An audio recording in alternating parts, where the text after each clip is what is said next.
나 김태수 53세이다.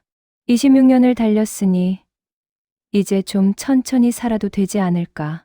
나에게는 전업주부인 46세 아내 박수진과 22살 아들 민수, 19살 딸 지원이 있다. 나는 평생을 도로 위에서 살았다. 27의 트럭 운전대를 처음 잡았을 때 세상이 내 앞에 펼쳐진 것 같았다.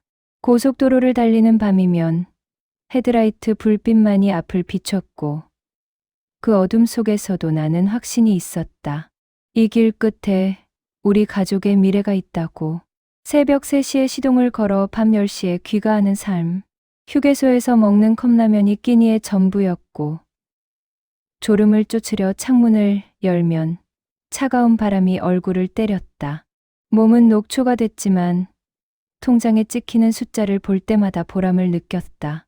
한창 때는 한 달에 1,000만 원 가까이 벌기도 했다.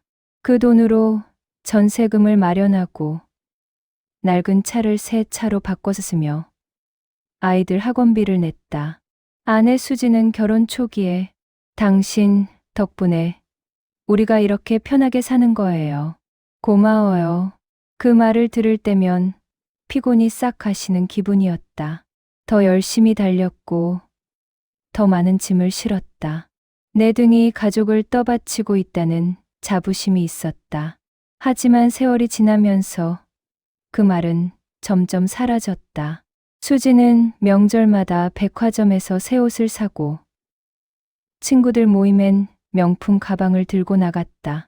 남들도 다 이렇게 사는데 우리만 뒤처질 순 없잖아라는 게 그녀의 논리였다. 딸아이 학원도 여러 곳을 옮겨 다녔다.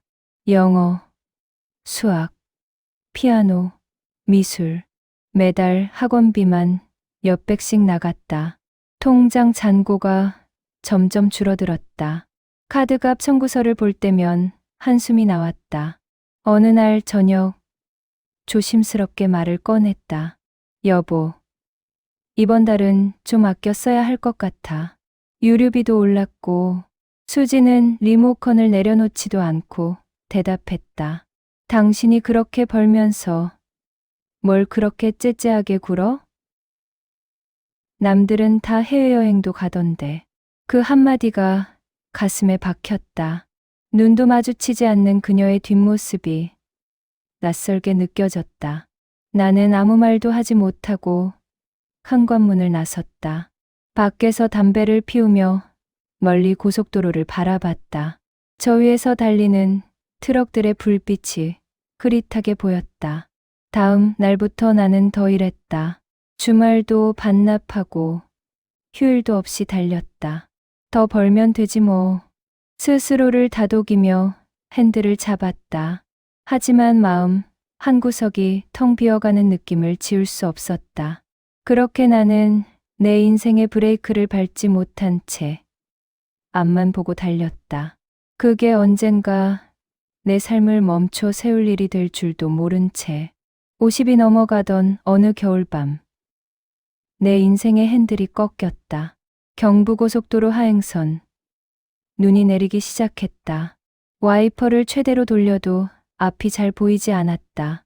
휴게소까지 조금만 더 가면 되는데 그 생각을 하는 순간 트럭이 미끄러졌다. 짐칸이 옆으로 흔들리며 도로 난간을 들이받았다. 쾅 하는 소리와 함께 몸이 앞으로 튕겨나갔다. 안전벨트가 가슴을 조였고 허리에 날카로운 통증이 왔다. 정신을 차리고 보니 트럭은 갓길에 멈춰 있었다. 손이 떨렸다. 숨을 고르고 천천히 몸을 움직였는데 허리가 제대로 펴지지 않았다. 큰 사고는 아니었다. 난간이 조금 찌그러지고 트럭 옆면에 긁힌 자국이 생겼을 뿐. 하지만 내 몸은 그게 아니었다. 병원에서 진단을 받았다. 디스크가 심하게 눌려 있습니다. 당분간은 운전을 하시면 안 됩니다. 의사의 말이 귓가에 맴돌았다. 병원 침대에 누워 천장을 보며 생각했다. 이제는 좀 쉬자. 재활 치료를 받으며 조금씩 회복하는 동안 나는 처음으로 한가로운 오후를 맛봤다. 창밖으로 보이는 하늘이 이렇게 넓었나 싶었다. 퇴원하고 집에 돌아온 날, 현관문을 열자 익숙한 집 냄새가 났다. 수진이 거실에서 TV를 보고 있었다. 왔어? 밥은 먹고 왔지? 눈도 마주치지 않은 채 묻는 그녀의 목소리엔 걱정이 없었다. 소파에 앉아 허리를 주무르는데 수진이 말했다. 이제 일은 어쩔 건데? 한 달 벌이가 없으면 생활이 안 되잖아. 가슴이 철렁했다. 지금 내가 다쳐서 퇴원한 건데. 그게 먼저 할 말이야? 그럼 뭐라고? 당장 다음 달 카드값이 나오는데. 수지는 여전히 TV를 보며 대답했다. 사고 후유증으로 허리가 뻐근해 조금만 걸어도 통증이 왔다. 그래도 침대에서 일어나 냉장고를 열었다. 반찬통들이 텅텅 비어 있었다. 치료비로 적금이 줄어들었고 카드값은 여전히 제때 나갔다. 수지는 예전처럼 지출을 줄이지 않았다. 며칠 뒤 통장을 확인하다 한숨이 나왔다. 백화점, 온라인 쇼핑몰, 카페, 익숙한 결제 내역들이 줄지어 찍혀 있었다. 조심스레 말을 꺼냈다. 여보, 이제는 좀 아껴 써야 해. 우리 형편이 예전 같지 않아. 내가 언제 다시 운전대를 잡을 수 있을지도 모르고. 수지는 냉소를 지었다. 그럼 지금까지 내가 참은 건 뭐야? 다 당신 덕에 이렇게 사는 거잖아. 내가 뭘 누렸다고. 말문이 막혔다. 26년을 달렸는데 내가 가족에게 준 건 짐이었던 걸까? 그날 밤 허리보다 마음이 더 아팠다. 진통제를 먹고 누웠지만 잠이 오지 않았다. 어둠 속에서 천장을 바라보며 생각했다. 이제 나는 어디로 가야 하지? 몇 달 뒤 아들과 딸이 오랜만에 집에 왔다. 민수는 직장일로 바빴고 지원이는 대학 생활로 정신없다며 한동안 얼굴을 보지 못했다. 아이들이 온다는 소식에 나는 오랜만에 마트에 갔다. 허리가 아팠지만 꾹 참고 고기를 샀다. 삼겹살과 소고기, 아이들이 좋아하던 것들이었다. 저녁상을 차리며 마음이 설렜다. 오랜만에 온 가족이 모이는 시간, 고기를 굽는 소리가 지글지글 거실을 채웠다. 민수가 먼저 젓가락을 들었다. 아버지, 고기 맛있네요. 많이 먹어라. 오랜만에 다 같이 모였으니까. 나는 웃으며 대답했다. 식사가 한창일 때였다. 수진이 아무렇지 않게 입을 열었다. 요즘 너네 아빠 집에서 뉴스만 보고 산다니까. 일도 안 하고. 웃음 섞인 농담이었다. 아이들도 가볍게 웃었다. 하지만 내 귀엔 모욕처럼 들렸다. 젓가락을 든 손이 떨렸다. 그만해라. 목소리가 낮게 깔렸다. 수지는 피식 웃었다. 뭐, 틀린 말 했어? 사실이잖아. 벌써 몇 달째야. 내가 일을 안 하는 게 아니라 못 하는 거야. 사고 났었던 거 알잖아. 목소리가 커졌다. 알지. 근데 언제까지 그걸로 핑계 댈 거야? 남들은 다 일하면서 사는데. 순간 젓가락을 탁 내려놓았다. 식탁이 조용해졌다. 지원이가 당황한 표정으로 나를 보며 조심스럽게 손을 잡았다. 아빠, 괜찮아요. 엄마도 그냥 한 말이에요. 그 말이 더 아팠다. 딸이 나를 위로해야 하는 이 상황이. 민수는 고개를 숙인 채 말이 없었다. 나는 자리에서 일어나 베란다로 마와 문을 닫았다. 차가운 공기가 얼굴을 감쌌다. 아래로 도로가 보였다. 트럭들이 불빛을 켜고 지나갔다. 저 위에 있을 땐 무서운 줄 몰랐는데 지금은 그리워졌다. 26년 동안 가족을 위해 달렸다. 새벽에 일어나 밤늦게 돌아오는 삶. 허리가 끊어질 것 같아도 참았고 졸음이 몰려와도 눈을 부릅뜨고 운전대를 잡았다. 그게 내 자랑이었고 내 존재 이유였다. 하지만 이제는 무능한 사람으로 남았다. 집에서 뉴스나 보는, 돈도 못 버는, 쓸모없는 사람. 손끝이 저려왔다. 몸도 마음도 고장난 느낌이었다.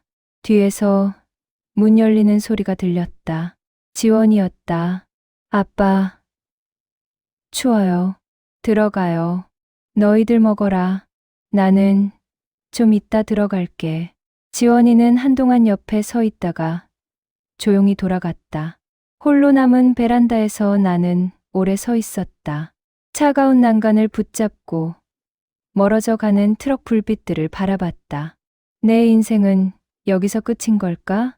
그날 밤 나는 처음으로 진지하게 생각했다. 이대로는 안 되겠다고, 무언가를 바꿔야 한다고. 하지만 무엇을, 어떻게 바꿔야 할지는 알 수 없었다. 다만 이 어둠 속에서 벗어나고 싶다는 마음만이 간절했다. 며칠 뒤 수지는 친구들과 해외여행을 간다며 짐을 쌌다. 거실에 캐리어를 펼쳐놓고 옷가지들을 챙기는 그녀의 뒷모습이 낯설었다. 여보, 지금 우리 형편의 해외여행을. 조심스레 말을 꺼냈다. 수지는 돌아보지도 않았다. 작년에 예약한 거야. 취소하면 위약금 나온다고. 그리고 친구들이랑 약속한 건데 나 혼자 빠질 수도 없잖아. 그래도 당신은 집에서 맨날 쉬잖아. 나도 좀 쉬어야지. 냉장고에 반찬 있으니까 밥 알아서 챙겨 먹어요. 청소는 건드리지 말고. 그 말투엔 미안함이 없었다. 오히려 당연하다는 듯한 태도였다. 나는 입을 다물었다. 뭐라고 해도 소용없다는 걸 이제는 알았다. 현관문이 닫히자 집이 조용해졌다. 텅 빈 거실에 혼자 앉아 있으니 허리가 욱신거렸다. 하지만 이상하게 숨이 트였다. 그녀가 없는 집이 오히려 편안했다. 고요한 거실에 앉아 오래된 앨범을 펼쳤다. 먼지가 쌓인 사진들 사이로 젊은 시절 내 얼굴이 보였다. 27. 처음 트럭 앞에서 활짝 웃고 있는 모습. 그때는 세상이 내 도로 같았다. 앞으로 쭉 뻗은 고속도로처럼 내 인생도 그럴 줄 알았다. 다음 장을 넘기니 결혼식 사진이 나왔다. 수진의 웨딩드레스, 자락을 잡고 서 있는 내 모습. 그때 그녀는 내 손을 꼭 잡으며 말했었다. 당신만 믿을게요. 나도 약속했었다. 평생 책임질게. 그 약속을 지키려고 26년을 달렸다. 하지만 지금은 내 삶의 핸들이 엉켜버린 기분이었다. 앞으로 가야 할지, 멈춰야 할지, 아니면 방향을 완전히 틀어야 할지. 이대로는 안 되겠다. 노트북을 켰다. 오랜만에 여는 컴퓨터였다. 검색창에 이혼 상담이라고 쳤다가 지웠다. 다시 쳤다가 또 지웠다. 손가락이 떨렸다. 결혼 26년. 쉬운 결정이 아니었다. 하지만 베란다에서 바라보던 그 어둠이 다시 떠올랐다. 이대로 살다간 정말 끝이 날 것 같았다. 화면에 변호사 상담 신청이라는 버튼이 보였다. 마우스를 올렸다. 클릭하려는데 손이 멈췄다. 정말 이렇게 해도 되는 걸까? 아이들은 뭐라고 할까? 하지만 문득 지원이가 아빠, 괜찮아요라고 했던 그 표정이 떠올랐다. 딸이 나를 위로해야 하는 이 삶. 민수가 고개를 숙였던 그 모습. 아이들도 알고 있었다. 이 집안이 무너지고 있다는 걸. 클릭했다. 상담. 신청 페이지가 떴다. 이름, 연락처, 상담 내용을 입력하는 칸들. 이름을 입력하면서 손이 떨렸다. 김태수. 세 글자를 치는데 한참이 걸렸다. 하지만 마음은 이상하게 차분했다. 26년 만에 처음으로 내린 내 인생의 결정이었다. 이제는 나 자신을 위해 살아야겠다. 창밖으로 새벽 공기가 보였다. 싸늘했지만 오히려 그 차가움이 내 머리를 맑게 했다. 신청 완료 버튼을 눌렀다. 상담, 신청이 접수되었습니다라는 문구가 떴다. 노트북을 덮고 창밖을 바라봤다. 동쪽 하늘이 조금씩 밝아지고 있었다. 긴 밤이 지나고 새로운 아침이 오고 있었다. 이혼 조정은 생각보다 빨리 끝났다. 수지는 내가 먼저 이혼을 꺼내자 의외로 담담했다. 그래. 알았어. 어차피 이렇게 살 바엔 재산 분할도 깔끔하게 정리됐다. 전세금의 절반과 적금 일부를 나눴다. 많은 돈은 아니었지만 다시 시작하기엔 충분했다. 이혼 후 나는 시외버스 터미널 근처 원룸으로 나왔다. 방 한 칸, 부엌 달린 작은 공간, 짐이라곤 옷가방 하나와 오래된 기타뿐이었다. 텅 빈 방에 앉아 있으니 허리가 여전히 욱신거렸지만 마음만큼은 가벼웠다. 허리는 여전히 좋지 않았다. 장거리 운전은 이제 불가능했다. 하지만 포기할 순 없었다. 남은 돈으로 중고 화물밴을 샀다. 작은 차였지만 내게는 새로운 시작이었다. 택배 일을 시작했다. 하루 몇 시간, 동네 구역만 도는 일이었다. 예전처럼 새벽 3시에 출발하지 않아도 됐다. 아침 8시에 일어나 커피를 내려 마시고 천천히 준비했다. 짐도 예전처럼 무겁지 않았다. 소포 몇 개씩 들고 계단을 오르내렸다. 허리가 아플 때면 쉬었다 갔다. 아무도 재촉하지 않았다. 첫 월급을 받던 날 편의점 앞 벤치에 앉아 커피를 마셨다. 금액은 예전의 절반도 안 됐다. 하지만 이상하게 뿌듯했다. 이 돈은 온전히 내 것이구나. 누군가의 명품 가방이나 해외여행이 아닌 내 저녁밥과 매방 월세가 될 돈. 저녁이면 원룸으로 돌아와 간단히 요리를 했다. 된장찌개, 김치볶음밥, 계란말이. 서툴렀지만 조금씩 나아졌다. TV를 보다가 문득 기타가 눈에 들어왔다. 먼지를 털고 줄을 튕겨봤다. 음이 맞지 않았다. 조율을 하고 천천히 코드를 잡았다. 젊은 시절 배웠던 곡들이 손끝에서 되살아났다. 서툴렀지만 상관없었다. 아무도 듣지 않는 연주. 오로지 나를 위한 음악이었다. 주말이면 공원 벤치에 앉아 노을을 봤다. 예전엔 이런 여유가 없었다. 주말에도 일했고 쉬는 날엔 몸이 너무 아파 침대에만 누워 있었다. 하지만 이제는 달랐다. 저녁 하늘이 주황빛으로 물들어가는 걸 보며 생각했다. 이게 진짜 쉬는 거구나. 어느 날 지원이가 전화를 했다. 아빠, 요즘 어떻게 지내세요? 잘 지낸다. 너는? 아빠, 요즘 목소리가 밝아요. 나는 웃었다. 그래. 이제는 내 인생의 운전석에 다시 앉았거든. 전화를 끊고 창밖을 바라봤다. 저 멀리 고속도로가 보였다. 트럭들이 줄지어 지나갔다. 한때는 그 길이 내 무덤 같았는데 지금은 다시 희미한 빛으로 보였다. 더 이상 그 길을 달리진 않겠지만 그래도 괜찮았다. 나는 이제 다른 길을 가고 있었다.